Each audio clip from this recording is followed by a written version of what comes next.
It is the modern version of the old CB radio. Drivers are using highly controversial crowdsourced apps on their phones to avoid speeding traps. Now, there's a new app capturing the attention of illegal immigrants and those seeking to avoid authorities and even avoid possible deportation.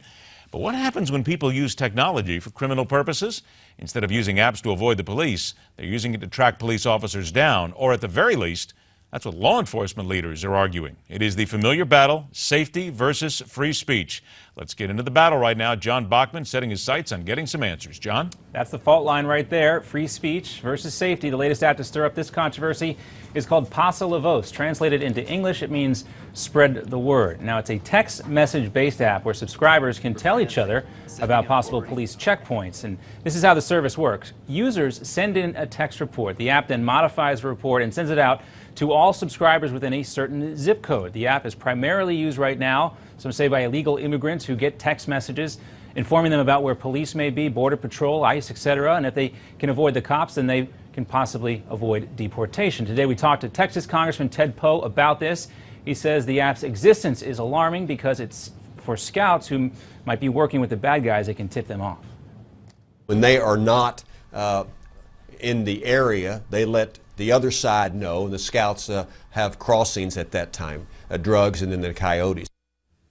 Now, Pase, spread the word, is mostly used by Spanish speakers right now. The creator says, though, it has a growing base of English speakers who also use it to avoid law enforcement, but for different reasons. Now, some folks have compared the illegal immigration app to that traffic app Waze. Waze was created, and we talked about this a little earlier this week, in Israel back in 2008. That app was purchased by Google 2 years ago for nearly $1 billion. Cops, some of them, have asked Google to shut it down. About 50 million drivers right now are using Waze, but there are only about 600,000 people using Spread the Word, or Pase. Now, on Waze, subscribers can report accidents and traffic jams, but they can also identify where cops have been cited for speed traps and other reasons. That's where all this controversy comes in. Law enforcement leaders are concerned that criminals or terrorists may use either one of these apps as a virtual stalker to target police. It is a good app. We're concerned with the police button and the police button only. This is just one more tool in their toolbox. And why do we want to give them any tool? We want to take them away, not add them. Seems like a common sense question. Now, police officers may have a point here. Waze does make it easier for cops to be found on the road, but others argue that criminals were tracking down law enforcement members way before these apps were even created. Hundreds of police officers in Miami, Florida also are taking it a step further. In order to protect their own privacy, they've downloaded the Waze service, and officers flood it with inaccurate information in an attempt to make it less useful for drivers. So there you have it. But others defend these apps.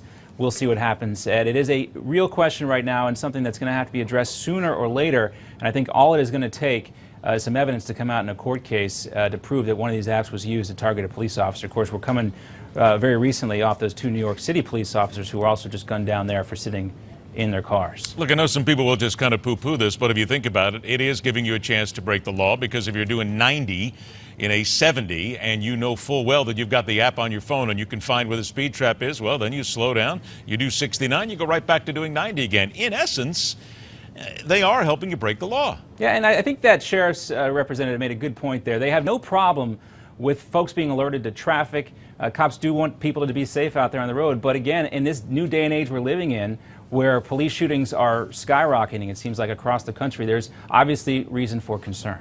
And I think your point is a good taken one here, because we're going to get to the point, and God help us, you hope this never happens, where there's going to be an officer shooting and there's going to be some sort of a crime involved with an officer shooting. They're going to prove that it came from an app and somebody was tracking the officer.